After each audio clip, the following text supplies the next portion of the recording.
Hi, everyone, and welcome back to another episode of the podcast. My today's guest has no idea that I've been a huge fan since 2009, since I've started working. I'm so pumped to have him here today. Jacob, welcome to the show.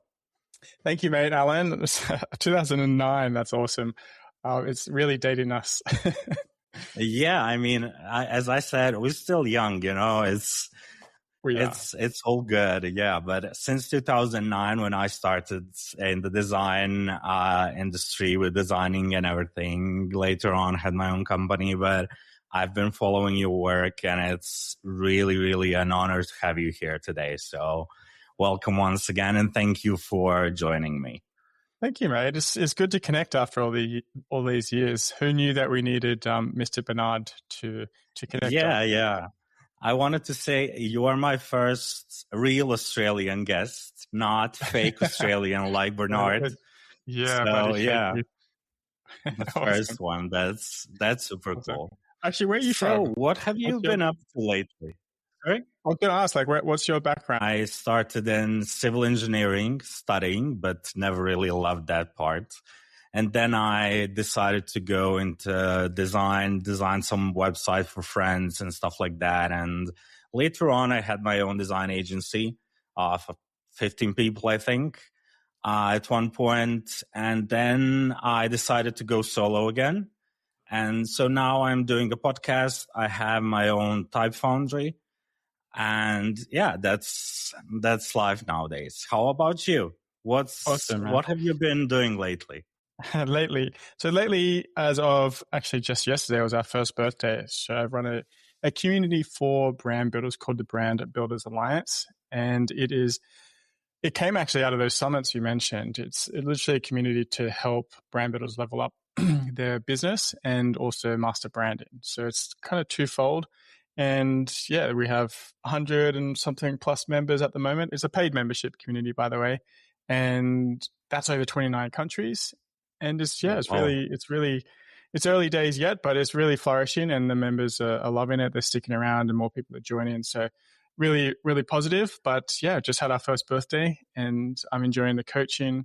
We have mentorship inside. We have 8 resident coaches. There's resources, over 150 hours of video inside. We have regular events throughout the year. It's a really unique place on the internet, and it's really close knit. So it's nice to not build alone as as we do as solopreneurs. We're often very isolated. So this is the antidote to that. And yeah, our mantra is no one builds alone. And that's really what people are getting behind. And yeah, I've been growing that in the past year or so. Oh, that's really amazing. What was the reason to build a community? Was it because you were actually lonely working by yourself? Was that one of the ideas, or?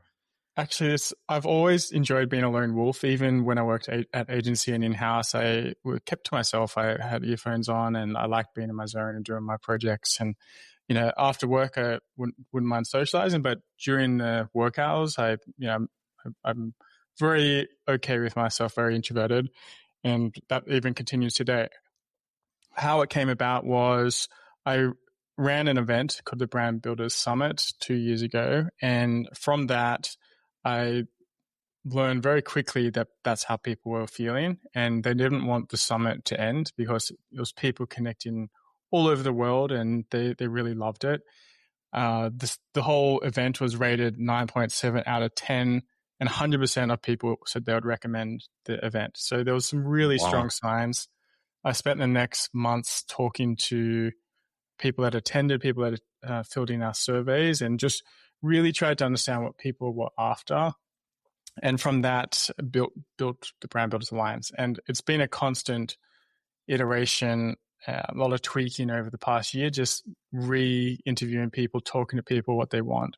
Because the reality is, when you build in a community, everyone's idea of value is different, and trying to understand what that value is, why people are there, and to make it worthwhile for them, that's really, really key. So that's always been a challenge, and that's been a learning curve, but I feel right now much more confident about where things are going, which is awesome, and people sticking around. So yeah, doing things right.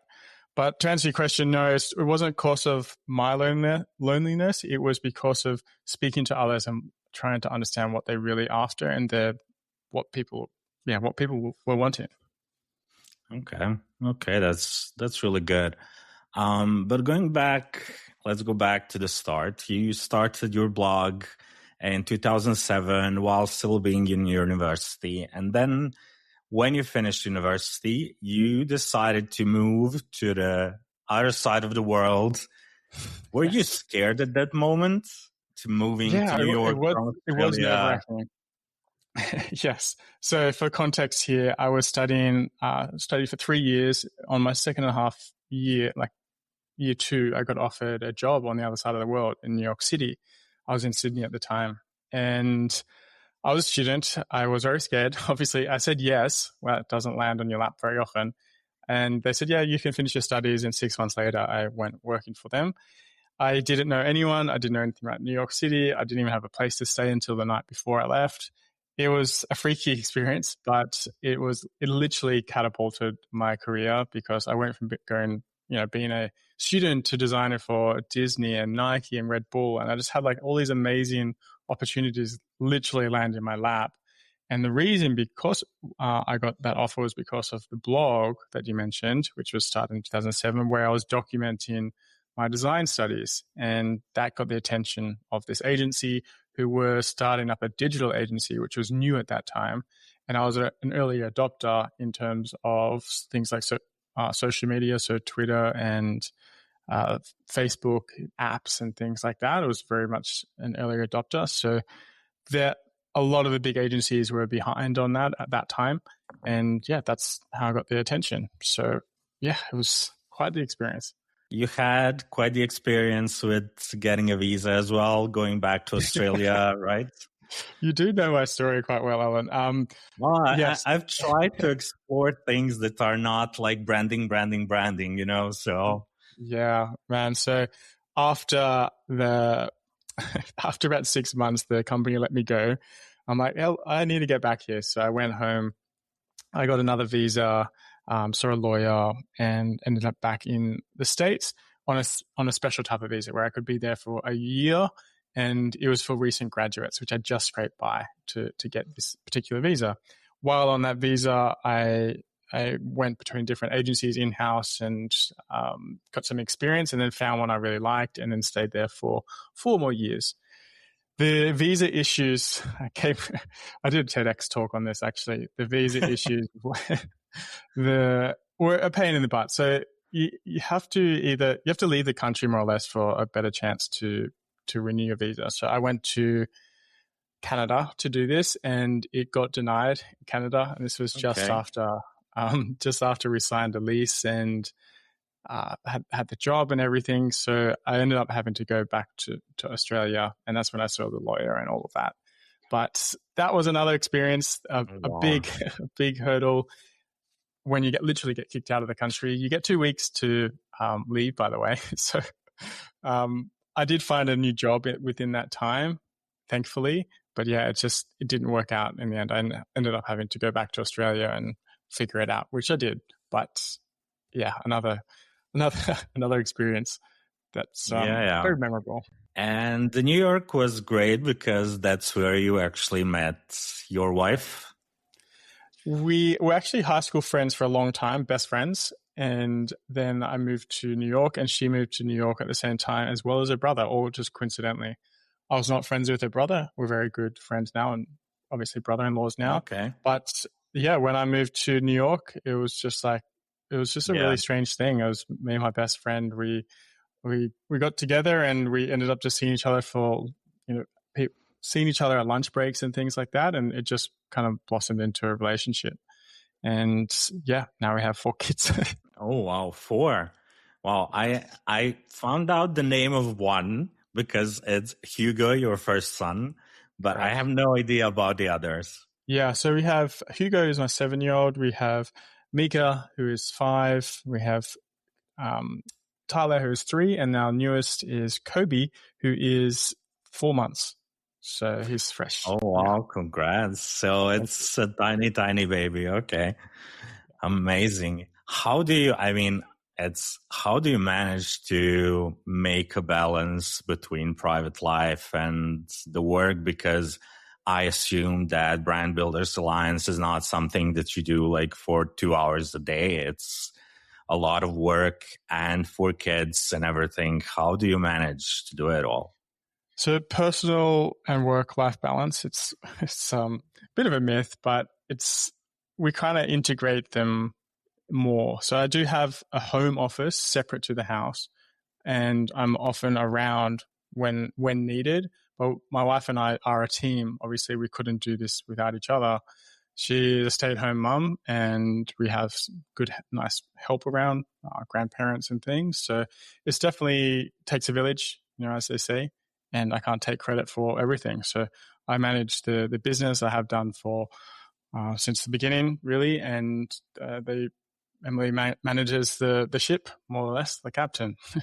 Very organized, and it helps with the load. But yeah, I'm not going to say it's easy. It's a bit of a circus, but I try to get a bit of calm in my office until the kids come home from school.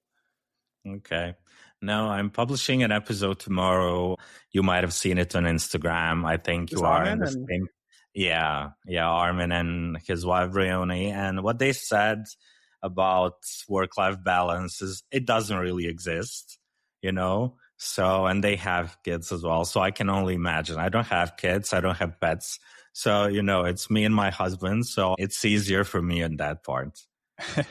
yeah, it's about setting boundaries and knowing what lifestyle you want to live. So, for example, I just don't work on weekends. It's the boundary I've set. Saturdays, Sundays, it's family time, and I generally have work hours, which it can change depending on calls and everything. But I have pretty, regular hours. So so there's routine, and my wife and Okay. when I'm available, and I can shut off more or less when required. So those boundaries are important.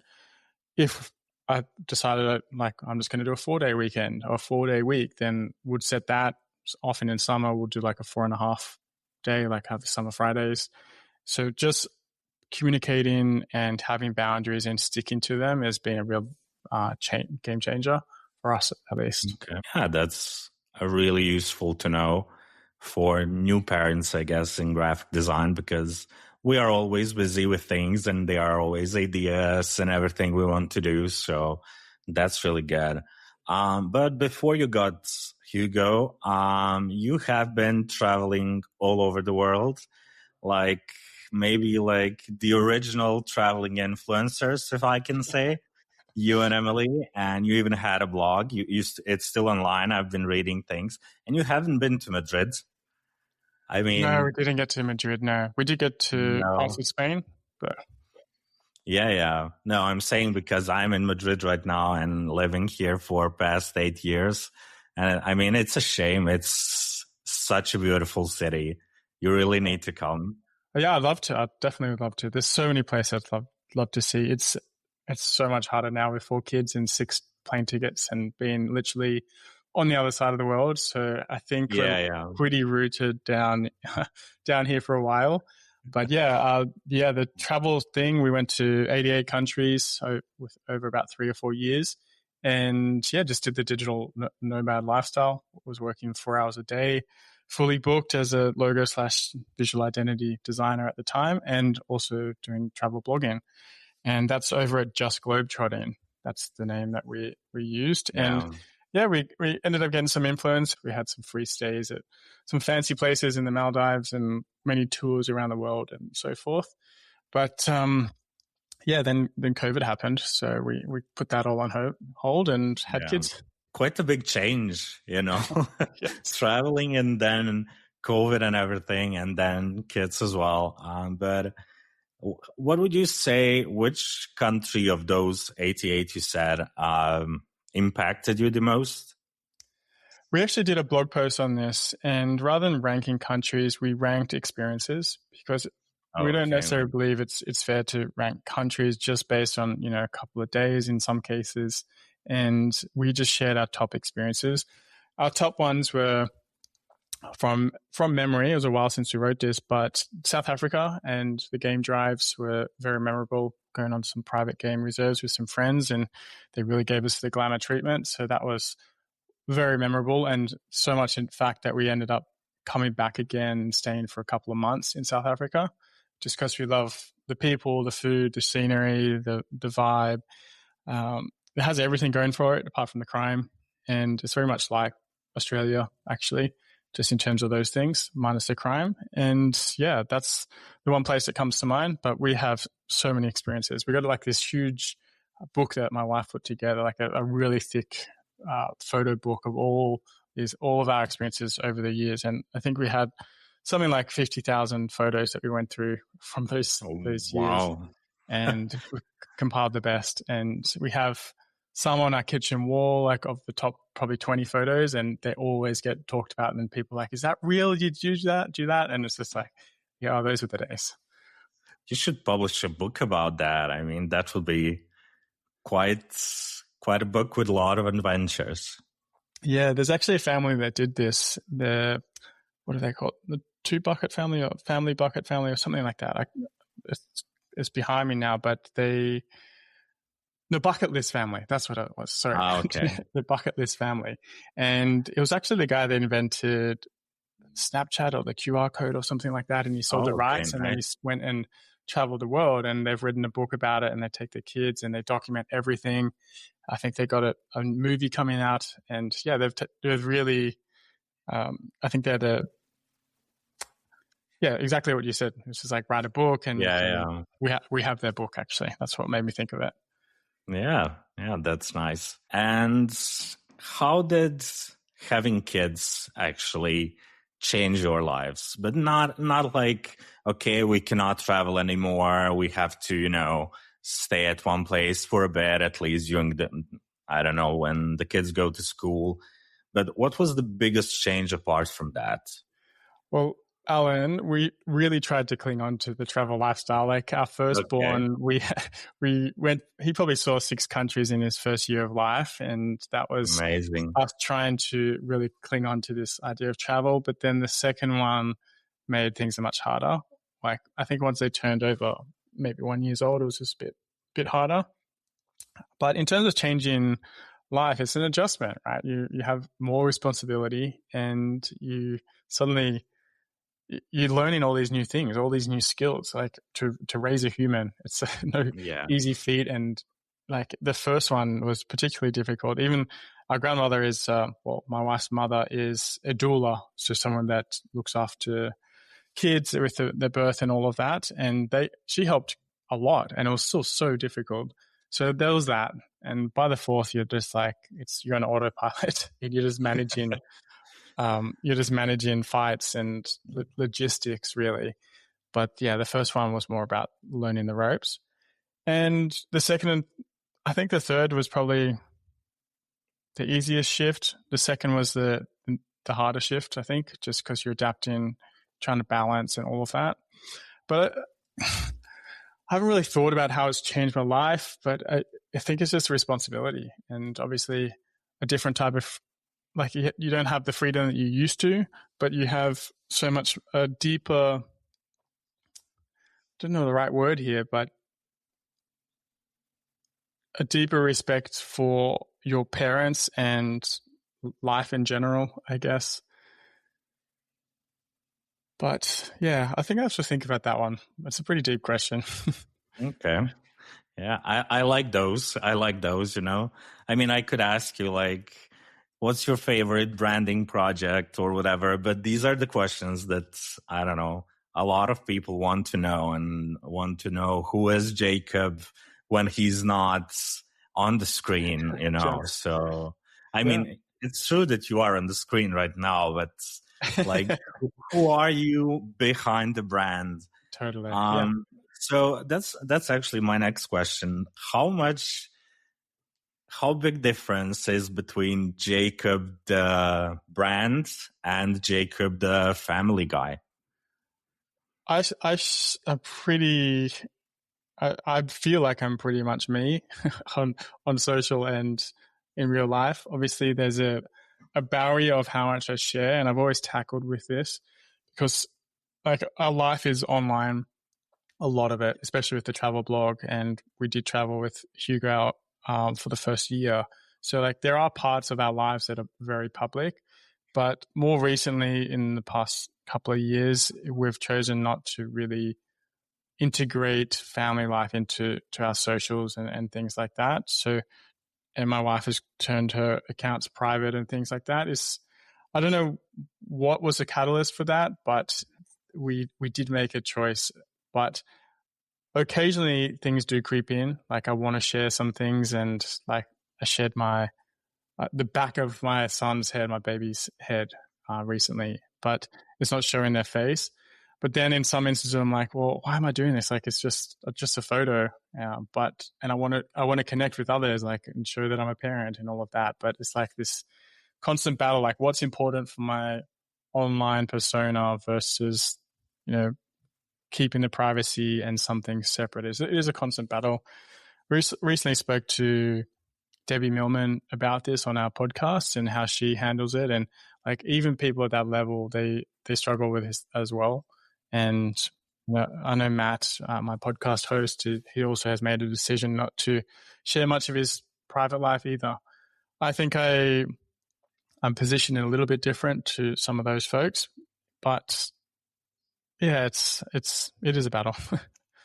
Okay. And when you mentioned Debbie, how does it feel to talk to a Debbie Millman? I mean, talking to you for me is like talking to a superstar, I don't know. And I assume it's the same for you in talking with someone like Debbie. Yeah, so I think it's over the years. I've run a podcast for 6 years. It's called Just Branding. And in the beginning, and even listening to some of those, it's just so cringe. And it's you can hear the nervousness and the notes, and like I had pages of notes, and so we're so prepared and just so prepared and underprepared at the same time. And it was just through doing the reps and speaking with different people and getting more confident in my craft that it became just more natural to know what to expect and, how to keep a conversation flowing and so forth. So I wasn't as nervous as I thought I would be. There were some particular guests like Mark Ritson and Marty Neumeier the very first time in the first year when we did it, where I was very nervous. But actually, I wasn't really nervous for Mark because I was already prepared I'd already done his courses and I was quite prepared with the interview. I spent a lot more time preparing for the bigger names because, obviously they're going to reach more people and they're ninjas with their craft. So I guess to answer your question is like being prepared and doing the reps, it helps you with the confidence, and it just seems like a more of a natural conversation. And if you're prepared, like you are, Alan, you can keep the conversation going. And if you feel interested in them, like you are, and there's some connection, it just makes the job so much easier. So I think, I think it's just really about caring. Okay. I've read that there's no person that prepares for an episode like she does, like with like 40, 50 pages about every guest. And that's what actually helped me with, in my first season, I had James Martin, I had some really, big names for me. And it was, oh my God, I'm going to talk to that person, it's like a crazy thing. It's getting a bit easier now in the second season. But as you said, the preparation is definitely, you have to know everything. And you also said in one of your interviews that podcasting is actually way harder than it seems. And that's definitely true. Now we've got such a routine that I come prepared like a minute or two beforehand. I've got the notes, and it's a mixture of like deep research on AI that does a lot of the research to dig deep much quicker these days than before. And I just know the process so much more, and it's easier. So, and then we have editors and VAs to just make the process easier, like with the editing and publishing and so forth. So it's a much more streamlined process. But in the beginning, it is very what's the word? Podcasting is it can be overwhelming because there's all the things are new.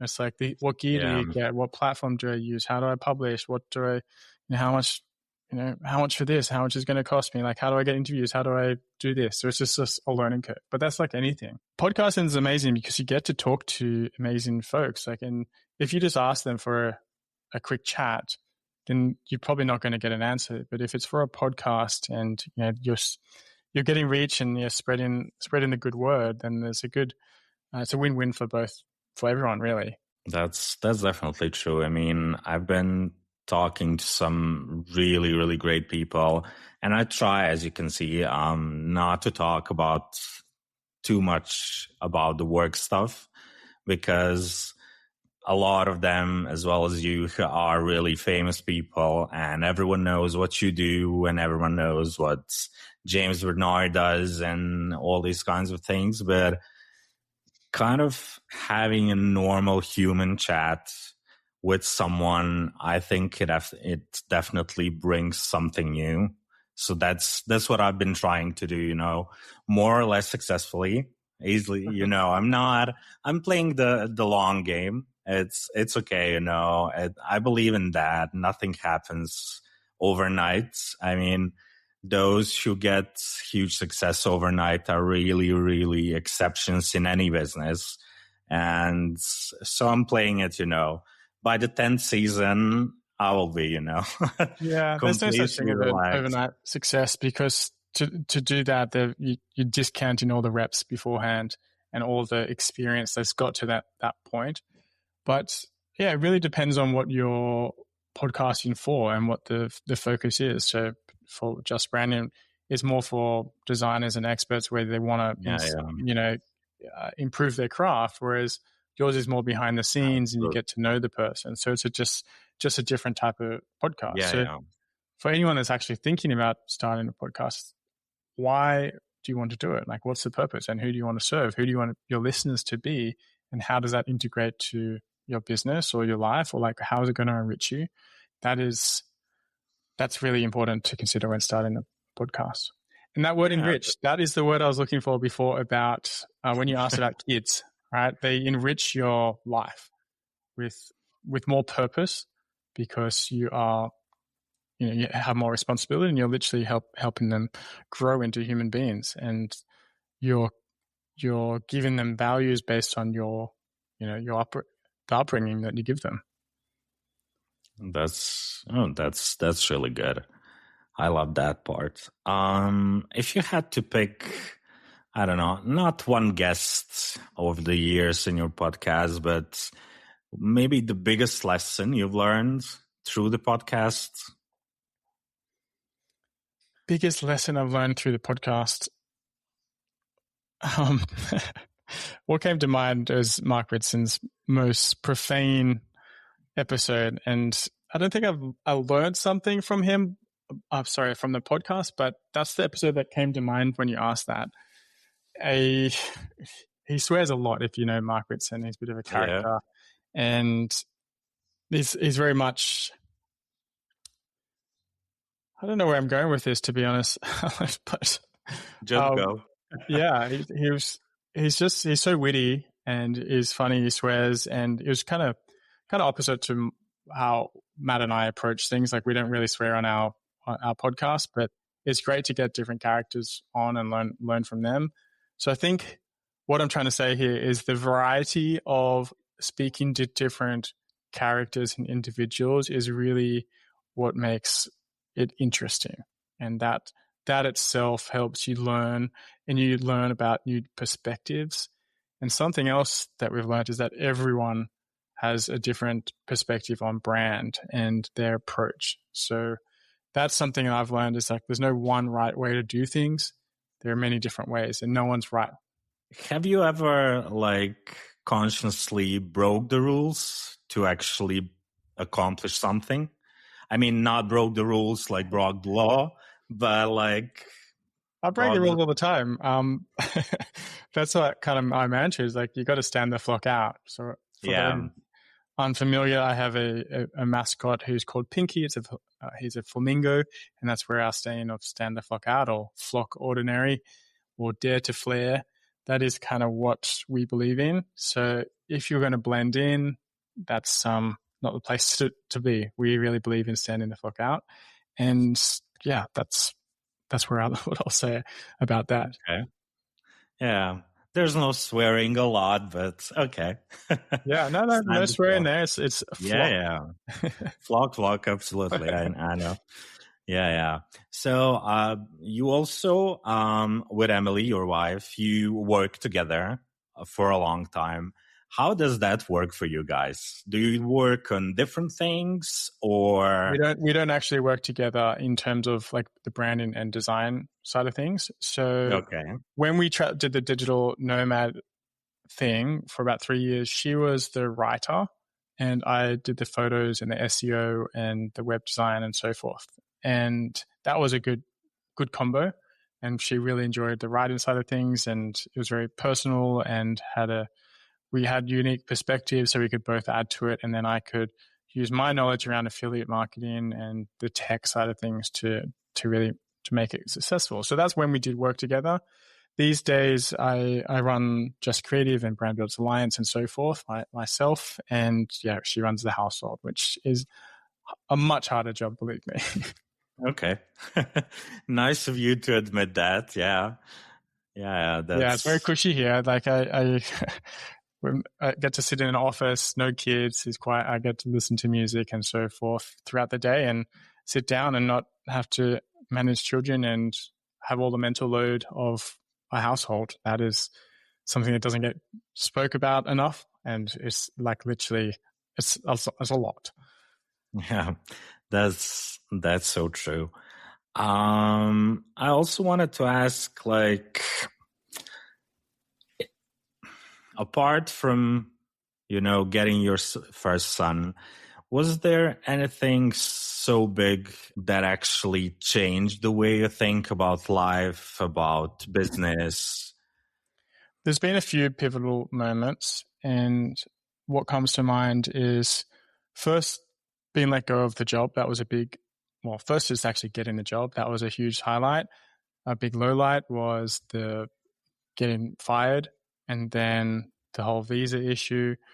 And then another was just being sick of blogging. I think this was my late 20s. I'm like, is this all I'm going to do? And it kind of was a wake up call of like, you need to start learning some new skills and leveling up. And that was like another trough. I was like, hey, I need to do something different. And then another time was when I learned about brand strategy. I was like, I thought I knew about brand, but I didn't know shit. And I went down the brand strategy rabbit hole, and one thing led to another. And that just have been so engrossed with brand ever since. So, and then another shift was when I lost like 90% of our traffic through Google a couple of years ago. And that was a major crash, like lost a lot of my business, had to come to terms with that. And that's where the Brand Builders Summit came from. So I pivoted into events, and that turned into the community as well. So there's all these like peaks and troughs throughout the career that has been kind of not ultimatums, but it has changed the trajectory of what I was doing at that current time. So those are the things that come to mind. Okay. And would you change any of your decisions looking back at those like almost 20 years now? Would you change any of it? I think hindsight is easy to change things, but at the time I probably wouldn't have. Like I was on that path. And yeah, so the easy answer is no, but in reality, yes, of course. Okay. What would be the first one? Well,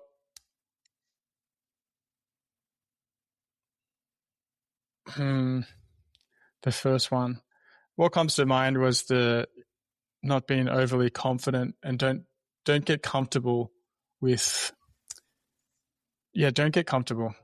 So I actually did a presentation at the summit recently about 10 or 20 lessons I've learned from my 20 plus year career. And there were some good ones in there. I just can't remember them all. But one of them is just like, don't get comfortable. And, things can change at any moment. And when you work for the man, like I was, like you're literally like in the palm of their hand, right? Especially if you have a visa, because you get kicked out of the country. Yeah, but don't get comfortable. Always stay curious and keep learning, because otherwise you're just going to plateau, and you're not growing if you keep staying in the same place. So, yeah. Okay. And let's put it this way. Is it harder to make bigger decisions now that you have family than before, before all of that? No, my wife will laugh at this, because like, as soon as I have something on my mind, or a project or something, like I just get it done. I focus, get it done, and get into the mode. So often I'll go through these phases where it's like, oh, we'll get a new car. I'll just do all the research, select the car I like, and go and get it. I won't even do test drives or anything, or like other brands. It's just a go through the research phase and then test it out, and like, okay, that's it. Or if I'm in a project, for example, like a brand project, I'll do all the research, I'll do everything. I just get in the zone and get into like the flow of things. So that's just how my brain works and how I work. I do like immense focus work and then relax, and then immense focus works and then relax. Now, off to something else. Are there any labels that people use for you that you don't really like? Not that I'm aware of. Okay. Yep. Yeah. Okay. Okay. I guess some people call me quiet, but that's I have a calm energy, and I'm okay with being quiet. Like I mentioned before about sticking to myself and being a little bit introverted and all of that. And some would say that I'm quiet, but that's just relative to people that are loud, which they often are the loudest ones, right? So the quietest don't always get heard. Okay. I know, I love that, because I'm also kind of introverted. I don't know how do we get into podcasting and all these, public roles, introverts, but I guess pushing yourself to do new things. Exactly. Getting out of your comfort zone. That's like, don't stay comfortable, because that's where the growth happens. And it's absolutely. I was just talking to my husband before this episode, and because before I started this, I never really appeared. I have been working for 17 plus years online, and everything was online, but I've never even showed my face online before I started the podcast, like a year and a half, 2 years ago. And I was just telling him, oh my God, I get so scared every time I need to go to talk to someone, to record a podcast. My brain always is trying to find a reason, like not to do it, don't do it. And is that why you cancelled last week, Alan? You didn't actually have podcast issues. No. I actually have like 2 cameras over here on my on the desk, and I bought a new one. And because of the focus, I had some issues with a setup before, and it's like it actually like spins a bit, the camera, like follows the movement. I turned it off here, but the first one I got, it was just actually spinning like crazy like this, and there was no way to to stop it. Okay, so I was trying for a whole day. Well, that's what happens when you buy equipment on a day of recording a podcast. And then I still need to return it. I bought a new one, so it works, I guess. Yes, I can hear it working. Good. Yeah. No, you're doing great, mate. Yeah. So I hope it wasn't too nerve-wracking for you. No, and I actually just said, like, it never happened until today that I don't have that desire. My brain didn't work that way today, so it was so weird. Nice. And I was like okay, why it's not happening? Am I getting used to it? Yeah, you are But getting it's, used to it, and you got the preparation, and I think there's also the connection, right? When you're familiar with the guest, there is like a prior connection. Whereas if it's a guest that you haven't really prepared, I find that that it's a little bit more like less natural, I guess. It's a bit more forced. okay. Yeah. Yeah. Well, I think, I mean, I've been reading so much about you and listening to all the podcasts and trying to figure out the questions that other people didn't ask you, because, why repeat the podcast and why Mm. repeat the questions if already someone did it? So I hope I at least asked one of those things that I you didn't get asked. So Yeah, definitely. Yeah, definitely some deeper questions, and it helps you kind of reflect as well on some deeper questions you just wouldn't have thought about. So thank you. no, thank you. Well, we're still not done. Hey, it's only like 40 minutes. Yeah. So that's okay. Is there a question that you would actually like to get asked on a podcast? I mean, you've had so many of them I've seen on your website. Is there a question that no one asked you before? No, I let the host run the show and see where the conversation goes. It's very hard to pluck a question out of the air. Yeah, honestly, I wouldn't have one that I'd like to be asked, and I often don't even ask for questions coming in. I just want to go off the cuff and want to just see where the conversation goes, because I find if you stick to the script too much, it just feels too forced. And often Matt and I, we run the podcast together. Like we have a whole plan of like 20, 30 questions. And sometimes we get to like 2 questions. We just go with the flow and let the conversation go as intended.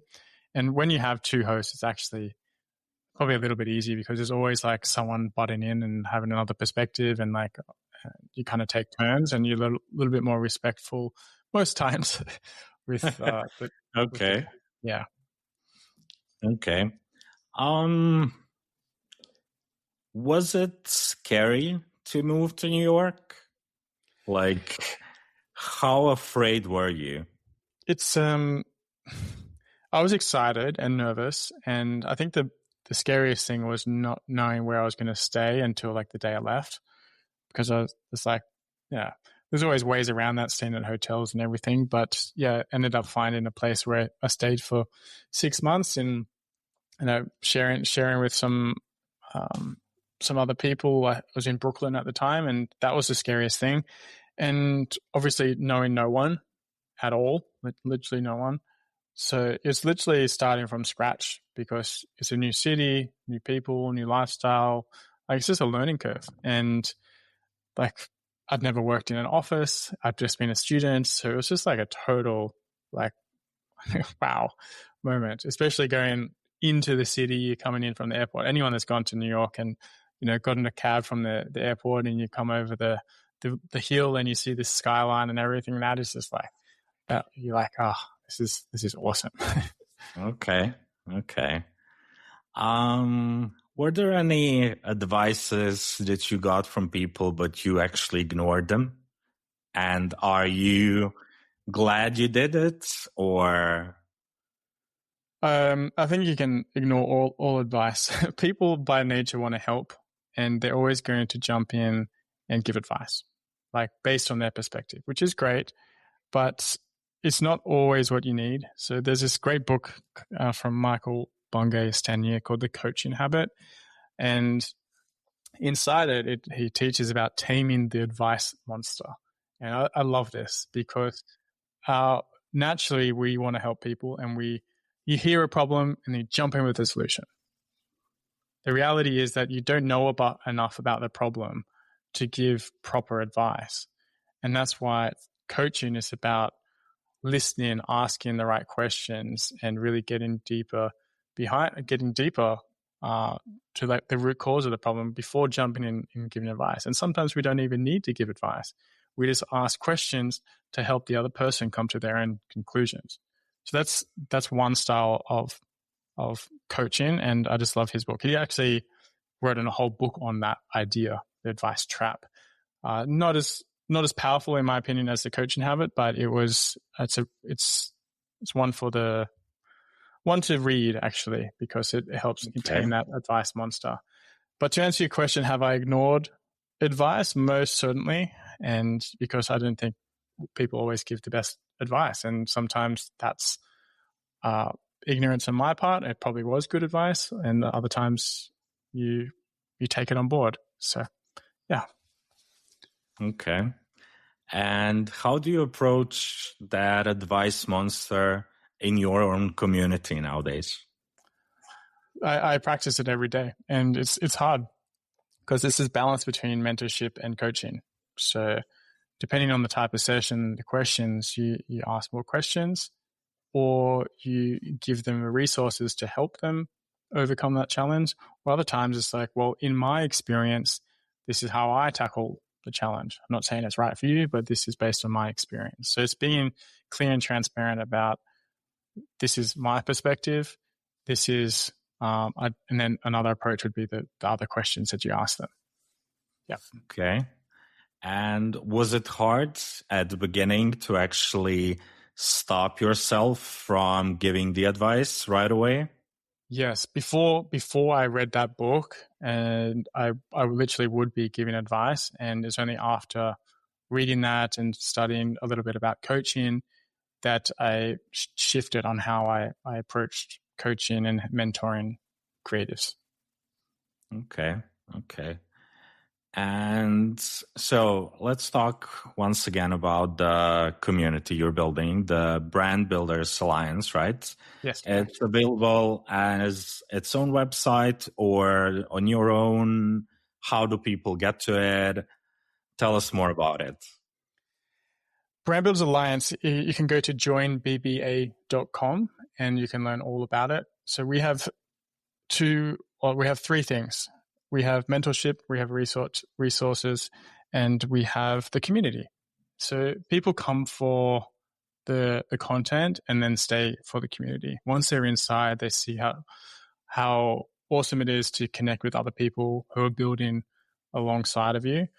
And we have two focuses. A lot of communities, they focus on either business or mastering brand, and this community is a mixture of both. So it is a place to master branding and also build a thriving creative business.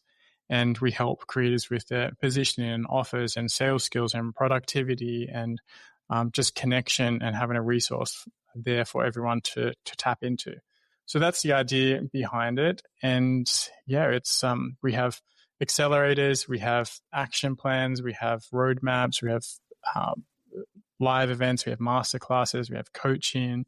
There's just so much inside. It's so valuable, and people are truly growing. Like I said, this was I posted about it being our first birthday, and some of the members there are like, I can't believe it's been a year. I haven't been able to make use of it because I've been so busy. Where you compare that to when they joined last year, they were not busy. They were starting their business, and they were in the community all the time. So you can see that it's actually making an impact and working because they're fully booked out. They've hired a team. They've got a new studio. So they're growing, and they're actually making use of it. And, to measure ROI on that is like, it's so easy to see how useful it is to see, like, I was not booked, and now I'm fully booked and I have a team. And, it's the proof is in the pudding, as they say. I wish those things existed back when we started, 2007, 2009. Like, yes. Yeah, it would be so good because, you studied graphic design, right? Correct. Well, I came from civil engineering. I had no idea about programming, graphic design, branding. As you said, you thought things, but then you learned so much after that. And it would be so good if we had all the resources and everything people had nowadays. So that's really amazing. I mean, to build a community like that. And I am also, as well, we met through James Bernard's community, and it's amazing. And there's also like from Creative Boom, they have the studio, and it's so good. And I'm going to check yours as well.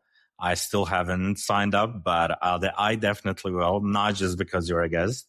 But I mean, I love that. I mean, honestly, I haven't been in James's for 3 weeks, I think. I have no idea what's happening. But when you do actually have time to do it and to go through what people are working on, it's really, really, really good. And be part of not just, sitting at home, but actually, hang out with people and see what they are working on, get inspired, and all that. If you could send a voice note to young Jacob in university, what would you say? In university, keep doing what you're doing, because that's what landed the job.